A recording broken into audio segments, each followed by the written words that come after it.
Well, it's not like I hate salad, but hey guys, what's up? It's the Culture Detective here, investigating your favorite movies. And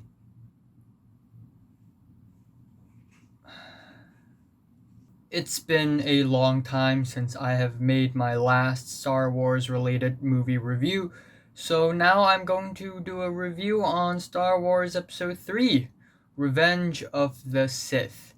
Yeah, so I'm not like a huge Star Wars nerd or anything, don't get me wrong. I pretty much know nothing about Star Wars other than the popular things like, oh, Han Solo, Darth Vader, Millennium Falcon, uh, Jar Jar Binks and Chewbacca. I know these stuff, but overall, what the hell's actually going on?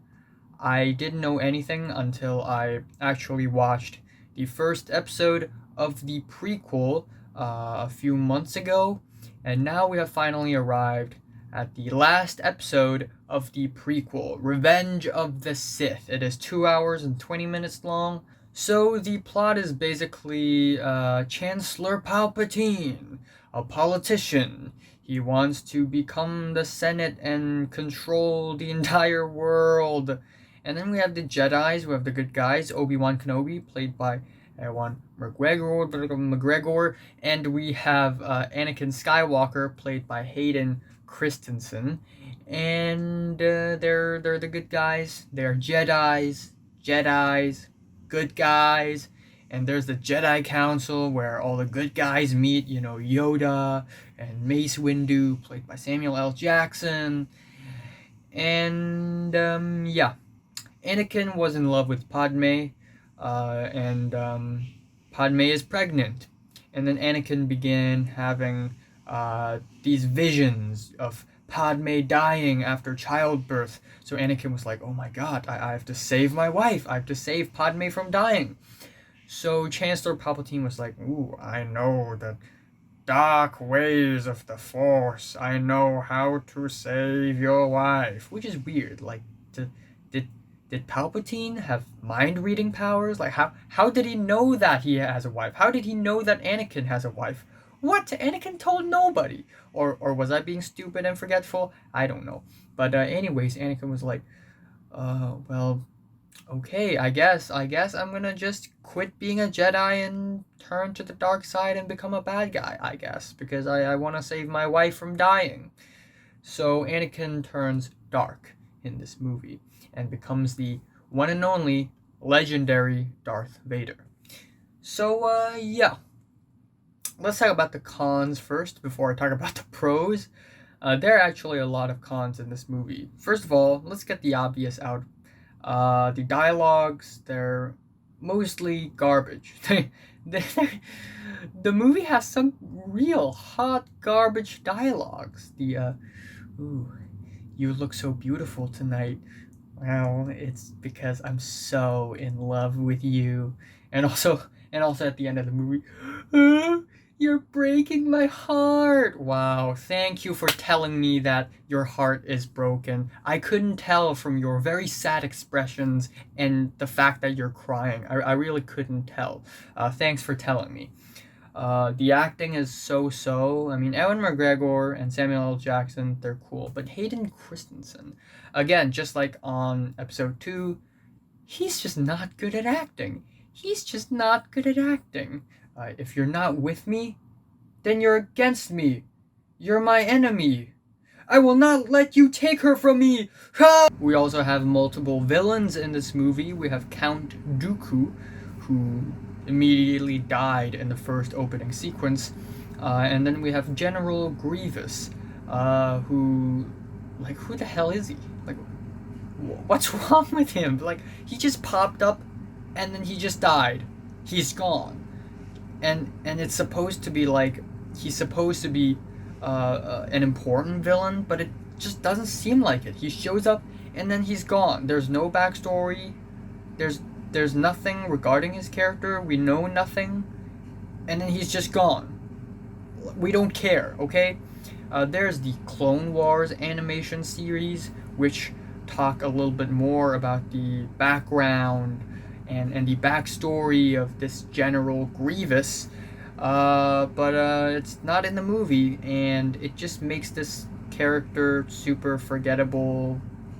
However, if there's one thing that I like about General Grievous, and that's his character design, the skulls, the skeletal body, the cape, and the fact that he has 4 arms and he swings around the lightsabers. It's really cool.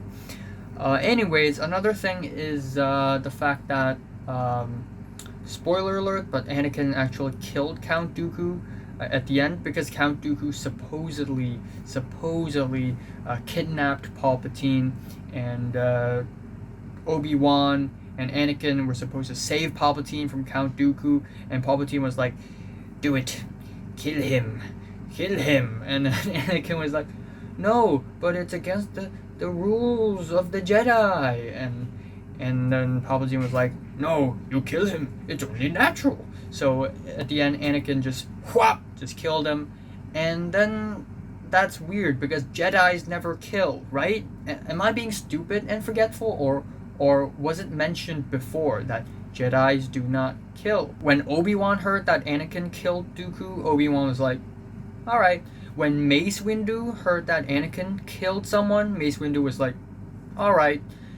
Like, isn't that against the rule or something? And there were some theories online saying that, oh yeah, the prequels actually show the Jedi's breaking the rules and becoming more and more arrogant and being more corrupted, but I really don't see that. I really feel like it really feels as though that isn't the intention of George Lucas, because it was never even hinted or shown at all.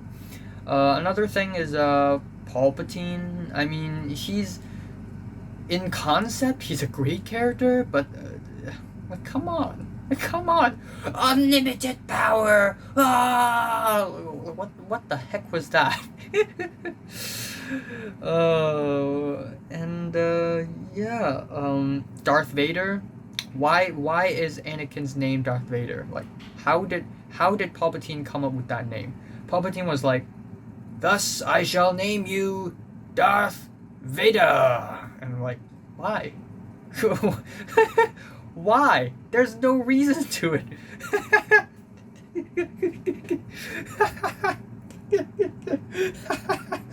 And then there's the Anakin turning to the dark side scenes, which I love, by the way. I love these scenes where, Palpatine tempts. By the way, Palpatine is secretly the ultimate evil villain all along. He is the Darth Sidious, the Dark Sith, who wants to control everyone and kill every good guy. And so Palpatine was trying to control Anakin, sort of tempt him. Join the dark side, Anakin. You are more powerful than any Jedi would imagine them to be, or something. The transition from not being in the dark side, in the bright side, and in the dark side is so abrupt. Like, at one moment in the beginning of the movie, or at least in the first half of the movie, Anakin was like, okay, maybe I should turn to the dark side to save my wife from dying. Maybe I shouldn't though, because it's against the Jedi rule and it's bad. The dark side, it's bad, right? And then halfway through the movie, Anakin's just suddenly super obedient towards Palpatine, like, okay, I will do anything you ask me to. And then Palpatine's like, yeah, just kill some Jedi children. And then Anakin's like, sure, no problem. And then he just kills them all without hesitation. What? And also, what's even more confusing is that before the scene where Anakin kills the kids, Palpatine was like, actually, I don't even know how to save your wife. You've been scammed. And it doesn't even matter because Anakin is big dum-dum, so he's like, whatever, I guess I just follow you anyways. Yeah. Also, again, same complaint as the last movie. Yoda's not really using his brain all that much. He's still waving around a lightsaber, jumping around very aggressively. I thought for someone as wise and as intelligent as Yoda, he would maybe use his surroundings to his advantage and fight with wisdom and intelligence, but nope, it's a pretty straightforward fight with not many ups and downs between Yoda and Palpatine at the end. And then we have the pros of the movie. Not gonna lie, there are some actual good moments in the movie. First of all, my favorite scene in the entire movie: execute Order 66, where all the stormtroopers that are pretending to be working for the Jedis suddenly turn against the Jedis because they are all bribed by Palpatine to kill the Jedis. And Palpatine was like, execute Order 66, and all these stormtroopers were just massacring the Jedis. They were just massacring them, and it was just such a heartbreaking scene with the incredibly sad and dramatic music that sort of echoes around the very epic imagery. There's a shot where the stormtroopers suddenly stop following the Jedi, and then the Jedi looks back and he's like, what's going on? That was a heartbreaking moment, not gonna lie, with the snow in the back. I also like the overall premise of the movie. It's tragic. It's supposed to be, well, all the Jedis are pretty much killed, almost all anyways, and the world is ruled by an evil, dark Sith now. Everyone's dead and there is no hope. And the whole movie is just working towards that tragic ending of the movie, and I actually kind of like that. The ending scene in Mustafar, where Obi-Wan learned that Anakin turned to the dark side, and Obi-Wan and Anakin had a huge fight on top of a lava pit. Do they not feel heat? Maybe they don't feel heat because they're Jedis. Anyways, they were fighting on top of a lava pit, and it was a really good fight, even though it was a little long, but it was a really good fight. Though I have a huge complaint with this fight, and that is it's very clean. It feels very choreographed. It feels like a dance.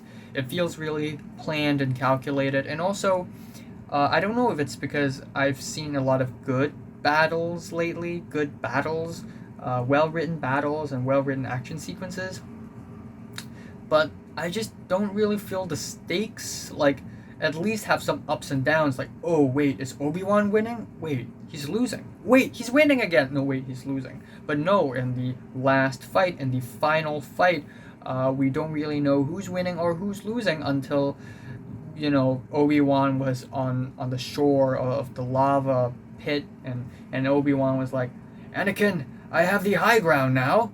So, yeah, there is that. Yeah, this movie is also really well paced. Definitely more well paced than the last two, in my opinion. A lot of the scenes in this movie are so much more entertaining. There are also a couple of scenes that I thought are actually pretty good, like in the middle of the movie when Padme and Anakin miss each other and they were looking at the city, but not saying anything, just looking out the window. That scene's really good. It really conveys their emotions. And for some reason, this is almost like the only instance that George Lucas knows how to use subtlety and nuance to his own advantage. You don't need the characters to say, I'm sad, to show that they're sad. You can actually use imagery, emotions, facial expressions, symbolism. You don't need them to actually speak, nuance. Heard of it? But at the very, very, very end of the movie, when Anakin learned about the fate of Padme, he was like, no! And the entire world just crushes down. That was corny. That was really corny. Yeah, another corny thing, not really corny, actually a little funny, that would be Palpatine fighting. He just seems like an old dude who doesn't know what he's doing, just There are significantly more close-up shots in this movie than in the previous two, and in some cases the close-up shots work really well. They build tension, and there are also cases where the close-up shots just feel really abrupt. It just feels really hilariously dumb. Yeah, overall, not a bad movie, not a terrible movie. It's certainly more enjoyable than the other two, in the prequel anyways. But, yeah, there are still a lot of flaws in this movie, a lot of dumb Shakespearean crappy dialogues, Yeah, I like the ending though. I like the ending. The children of Anakin being separated, and we stare at the sun, the two suns in Tatooine. It's pretty beautiful. Yeah, both figuratively and literally. But yeah, that's pretty much all I have to say about Star Wars 3. It's okay. I'm saying Star Wars Episode 3 Revenge of the Sith is meh, and I'm giving it a strong 6 out of 10. So, have you seen Star Wars Episode 3 Revenge of the Sith from 1 to 10? How much did you rate it? Like it, and subscribe if you want more. And thanks for watching. I don't think I will watch the main 3 trilogy yet because I have a lot of movies to watch, and I also have college to deal with, and also my own short films to deal with, though I will still try my best to review movies. Yes. Gracias muchos.